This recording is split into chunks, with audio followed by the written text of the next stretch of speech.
Hello students, welcome in English class. Today we will start with article writing, that how to write an article. An article is a piece of non-fiction prose writing, especially meant for newspaper and magazines.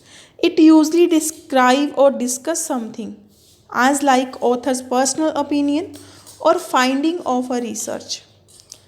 From the examination point of view, an article should be of 150 to 200 words on a given topic. Now we will learn that how to write an article. To write an article, firstly we will write down its heading or the name of the topic or its title. Then we will write down by that who is writing this article. Then in first paragraph you will just give the introduction about the topic, and in second paragraph you will mention the merits and demerits of topic and its causes and effects.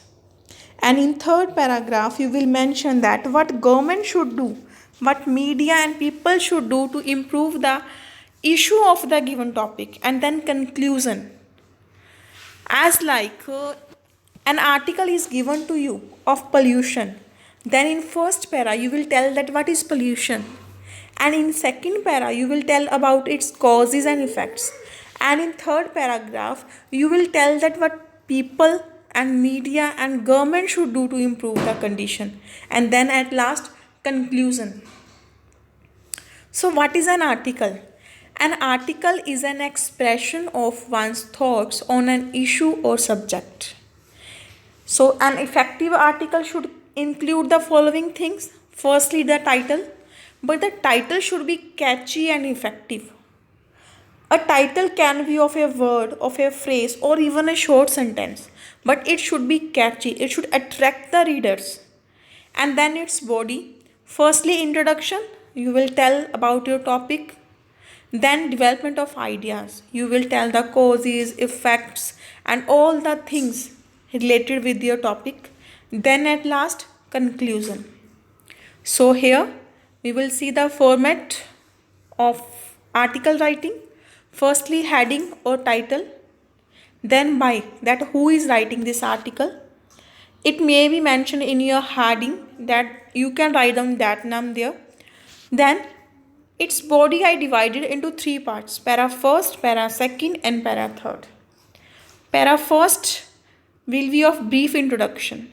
But in this brief introduction, you can also start your article with slogan, with some caution, or with some amazing fact. That will give a new look to your article, and it's also impress the reader. Then paragraph second, in which you will write down the causes, effects, present state or condition. Remember one thing, that introduction and conclusion may be short of 4 or 5 lines, but solutions and causes effect should be of maximum word. And in para third you will give solutions by the government, by media or by people, and then at last conclusion. So here in this video we learned that how to write an article. I think the format of article should clear to all of you. So, and I also hope that all of you have started preparing your notebooks. Daily complete your work. Have a safe and great day. Thank you.